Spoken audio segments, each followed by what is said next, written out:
Elon Musk caught in a meltdown at the White House, dodging drug accusations, attacking the press, and raising serious questions about power, privilege, and government secrets. Buckle up, this one's wild.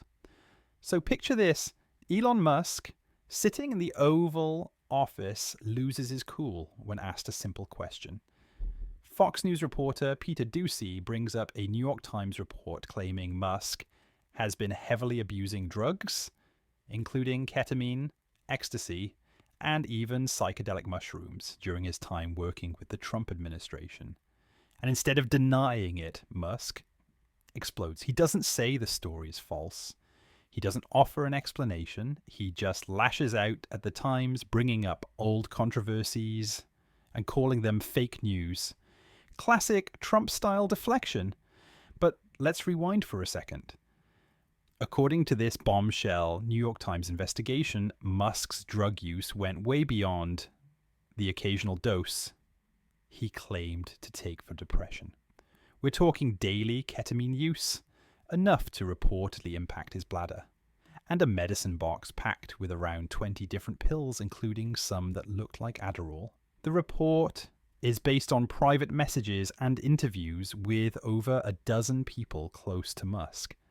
And the allegations are serious because this isn't just about a tech billionaire partying a little too hard. Musk was leading the Department of Government Efficiency, DOGE. He had access to classified info, and he was and still is running SpaceX, which holds massive US government contracts. And get this, the Times says Musk was given advance notice of drug tests at SpaceX. That means the guy in charge of billion-dollar high-security government operations may have been warned ahead of time so he wouldn't get caught.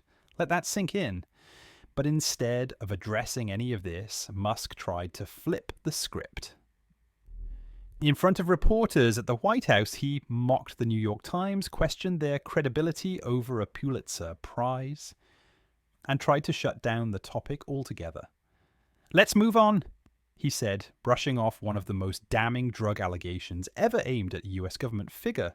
Now look, whether or not Elon Musk takes ketamine isn't the main issue here. Honestly, that's his business. But when you're in a position of enormous government power, when you're handling sensitive military contracts from going medios, potentially abusing drugs and dodging oversight, that's a whole different ballgame. And what Musk did with that power, that's where things get even darker. He claimed to be fighting waste, fraud, and abuse in government spending, touting savings in the trillions. But instead of targeting real waste, Musk went after agencies that dared to scrutinize him, like USAID, the humanitarian group that helps people in crisis zones around the world. Why? Because they were looking into Starlink. So he gutted them. He slashed the Consumer Financial Protection Bureau too, the same agency that's recovered £21 billion for poor scammed consumers. Why? Because they had regulatory oversight of X, formerly Twitter, Musk's company. Every single agency Elon Musk targeted was one that posed a potential threat to his empire. But one department escaped his efficiency crusade: the Pentagon. Despite failing 7 audits in a row, the Department of Defense got rewarded with an even bigger budget, up to $1 trillion. And guess what? Much of that money flows straight into Musk's pockets through SpaceX and other contracts. So yeah, it's not about the ketamine.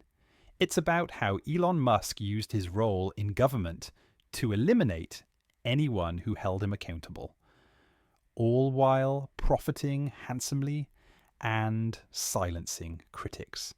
And now, when called out, he cries fake news and refuses to answer the hard questions. It's a pattern, and it's dangerous, because at the end of the day, this isn't just about one man's drug use. It's about how unchecked power, wealth, and ego can bend government to one man's will, while the rest of us are left picking up the pieces,